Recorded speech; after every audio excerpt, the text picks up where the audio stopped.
We have to stop burying the dead. Every day we're seeing graveyards pillaged. What used to be a safe place to remember our loved ones has become more like a construction yard.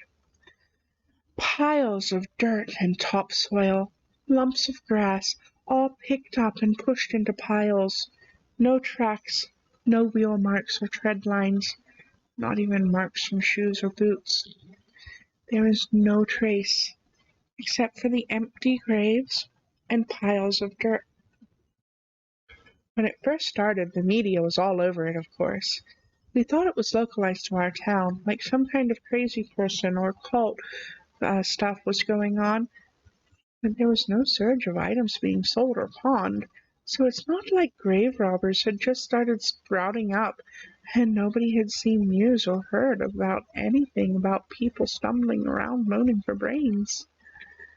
Then, we started seeing other reports from different towns and cities.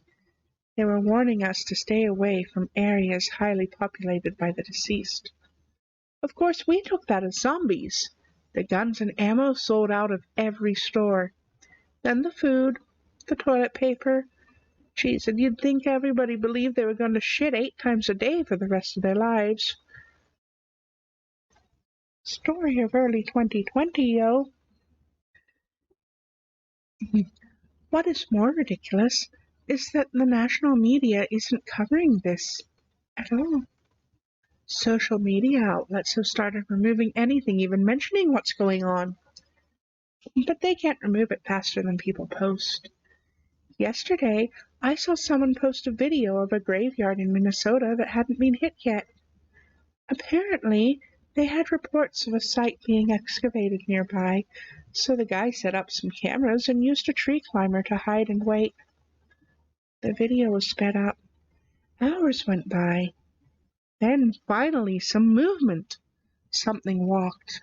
No, more like crept up to the graveyard, sniffed around, and then leapt over a fence. Then another appeared, and another. I felt my heart racing as I was watching this guy's video.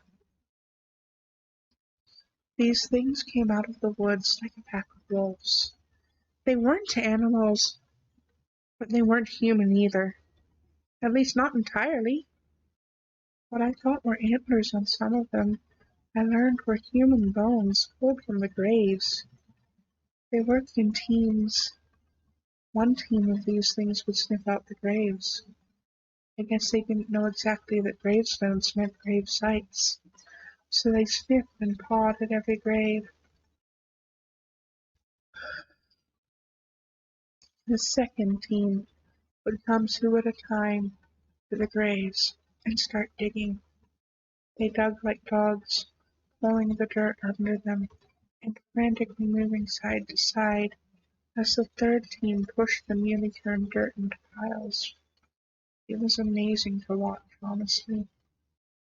They worked in perfect unison. The diggers were also the extractors.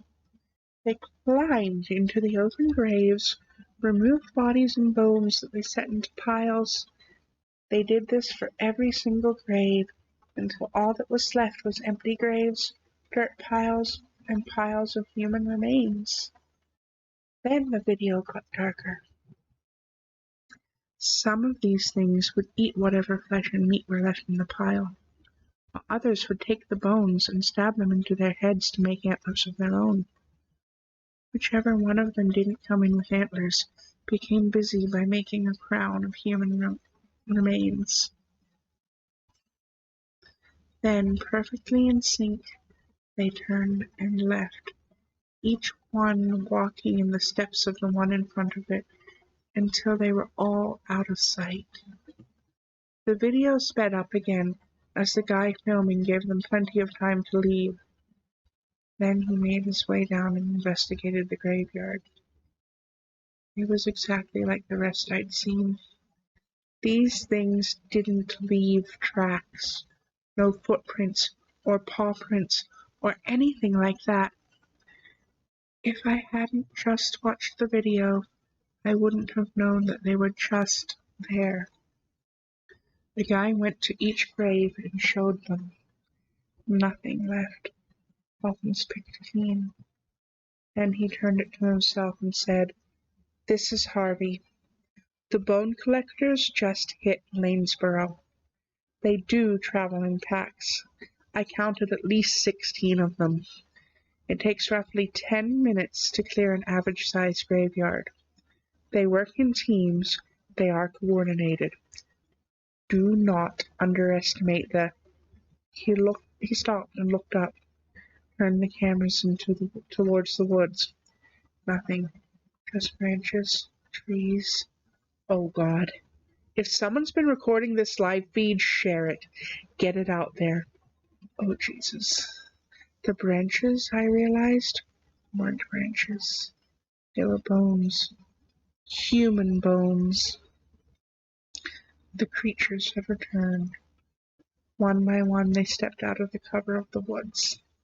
Now the camera showed their faces. They looked like some strange cross between deer and wolves. They could stand on their hind legs, but they couldn't walk this way. They dropped down to all fours, preparing. As the first one pounced forward, the man dropped his camera or phone or whatever it was he was using to record. It landed face down. He must have pulled a gun because I heard 2 shots and nothing. This guy had only been able to squeeze the trigger twice. The video ended with the man screaming. I can only imagine how long he screamed in the original live video. I knew, like everyone else who had seen this video knew, that his bones were now human antlers for these things. These bone collectors. The video was gone 2 hours later when I tried to show my dad what I'd seen. The forum was wiped, the comments gone.